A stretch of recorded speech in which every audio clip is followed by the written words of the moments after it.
Jika dalam strategi funnel, ya ternyata leads-nya tidak mencapai 50%. Nah, itu kenapa teman-teman kira-kira? Ya, itu disebabkan karena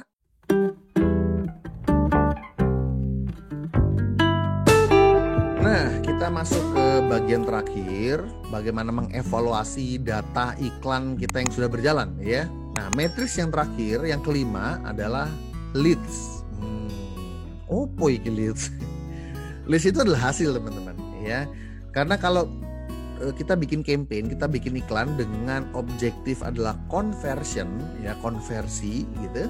Nah, maka hasil akhir yang diharapkan adalah leads alias jumlah orangnya ya. Nah, karena tujuannya kita adalah mendapatkan para pendaftar. Nah, ini nih ya, khusus kita mendapatkan pendaftar untuk masuk ke dalam funnel kita. Tentunya ini berbeda kalau Anda mau jualan barang. Nah, kalau jualan barang kita nanti Anda bisa pakai purchase datanya ya. Kalau ini karena kita menggunakan strategi funnel, tentunya data yang kita ingin ambil adalah data leads ya, atau orang-orang yang memasukkan pendaftaran full ya, masukkan pendaftaran melalui proses pendaftaran secara lengkap, tuntas ya, itu adalah leads namanya. Nah, ini yang harus kita evaluasi, ini yang harus kita hitung teman-teman ya. Dan karena kita menggunakan strategi funnel ya, dan di strategi funnel kita tentunya untuk step paling pertama atau tangga paling pertama adalah bait. Dan bait itu sifatnya murah banget atau bahkan kalau bisa gratis ya. Abbas selalu sampaikan kepada teman-teman semuanya, kalau bisa bikin bait yang gratis, bikin bait yang gratis gitu ya teman-teman ya. Nah, seharusnya data toleransi minimal banget ya, orang gratis ya enggak. Harusnya leads itu minimal banget 50% dari orang-orang yang sudah melihat landing page kita. Jadi orang sudah mendarat, loading sempurna, full gitu kan, orang udah baca. Oke, dari sini harusnya 50%-nya berubah menjadi pendaftar ya, alias mengisi form pendaftaran, submit. Nah, itu 50% harusnya teman-teman.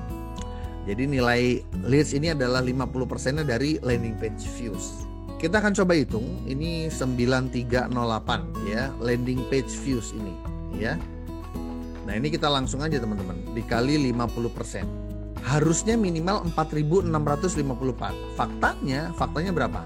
Faktanya kan 5.184. Nah, berarti ini kan listnya di atas batas minimal. Berarti bagus dong iklannya dong. Ya, kita coba lagi yang kedua. 6971. Ini kita kalikan 50% teman-teman ya. Harusnya 3.485. Faktanya angkanya 3.783. Berarti oke. Nah, demikian juga seterusnya. Anda harus hitung teman-teman. Anda harus hitung. Pertanyaannya, Bah, bisa nggak saya ngiklan untuk produk saya yang lain? Yang saya langsung jualan to the point. Nah, boleh-boleh aja teman-teman ya. Nah, kalau khusus untuk yang Anda menjual nggak pakai funnel, langsung hard selling begitu ya, untuk dagangan yang sapi perah gitu, it's okay, nggak ada masalah, namanya juga cari duit ya teman-teman ya. Maka angka idealnya data leads-nya teman-teman, artinya orang-orang yang pesan produk Anda, baru pesan doang belum bayar ya, harusnya minimal 10% teman-teman. Nah, dari 10% orang-orang yang pesen belum bayar itu nantinya tentunya harus lewat proses follow up CS gitu, atau mungkin Anda dulu deh, kalau belum punya CS Anda dulu follow up sampai nanti terjadinya pembelian teman-teman ya. Jadi 10% bukan yang udah beli, tapi 10% baru calon mau beli ya. Follow up, mungkin hitung ongkir apa segala macam ya, baru terjadi pembelian. Nah, itu nanti angkanya akan menyusut lagi tentunya. Tentunya dengan manajemen follow up yang bagus, harusnya minimal banget Anda harus bisa dapat angka 50% ya. Untuk itu ya, Anda pelajari itu caranya bagaimana conversation yang baik dan seterusnya ya. Tentunya banyaklah materi-materi guru-guru master yang juga ngajarin tentang manajemen follow up teman-teman.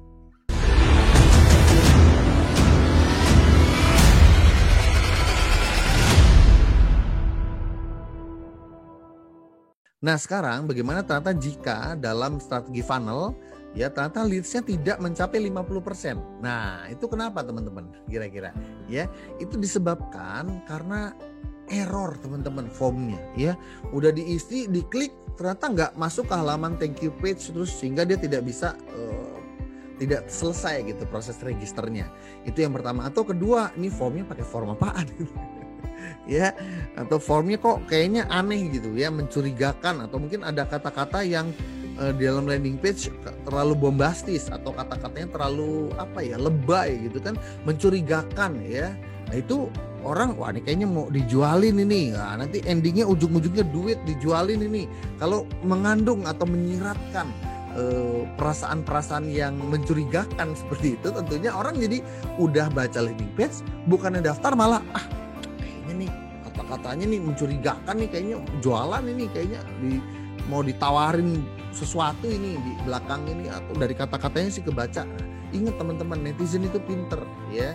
Jadi kalau misalnya mereka curiga, otomatis mereka nggak jadi register. Cara mengatasinya ya gampang aja ya. Yang pertama, jangan lebay, jangan bombastis. Pokoknya di ringan-ringan aja, yang penting menarik. Ya sekali lagi seninya itu ya, bagaimana ringan tapi harus menarik gitu. Yang kedua, formnya dipastikan jangan sampai error. Jadi kalau Anda sudah bikin landing page, Anda testing dulu. Anda testing sendiri, Anda masukin nama apa segala macam, Anda submit. Dia berhasil nggak ke halaman berikutnya, thank you page gitu ya. Kalau berhasil berarti udah nggak error. Nah, itu Anda perlukan testing teman-teman ya. Dan tentunya tidak terlalu banyak form yang harus diisi. Kalau terlalu banyak nanti orang males tuh, banyak banget. Orang cuma mau daftar webinar atau kuliah WA gratis aja banyak banget yang harus diisi. Orang udah ilfil duluan deh ya. Akhirnya males gue, banyak banget yang harus diisi. Akhirnya nggak jadi daftar. Gara-gara terlalu banyak yang harus diisi teman-teman ya. Oke teman-teman, demikian tutorialnya cara membaca data-data ini. Sebenarnya nggak ada yang sulit teman-teman ya, karena cuma baca doang dan evaluasi, dan ternyata memperbaiki juga nggak terlalu sulit. Nah, yang sulit adalah tentunya menjaga konsistensi kita. Yang sulit itu menjaga semangat kita. Bagaimana kita istiqomah teman-teman ya. Itu lebih sulit daripada cuma masalah teknis beginian teman-teman. Sekali lagi teman-teman, luruskan niatnya. Apa tujuan Anda berbisnis ya. Kalau tujuan cuma nyari profit, lihat beginian Anda stres nanti ya. Tapi kalau tujuan Anda untuk mencari berkah, ya tentunya Anda akan terus giat getol bagaimana supaya lebih optimal. Dan tentunya bagaimana caranya dari bisnis kita bisa menambah keberkahan ya buat banyak orang teman-teman. Nah itu yang paling penting ya. Oke teman-teman, semoga bisa dipahami materi ini dan juga semoga Anda belum puas. Karena orang-orang yang cepat puas adalah orang-orang yang tidak berkembang ya. Action, praktek, evaluasi, optimasi ya, dan luruskan niatnya yang paling penting. Kita akan ketemu di materi yang berikutnya. Wassalamualaikum warahmatullahi wabarakatuh.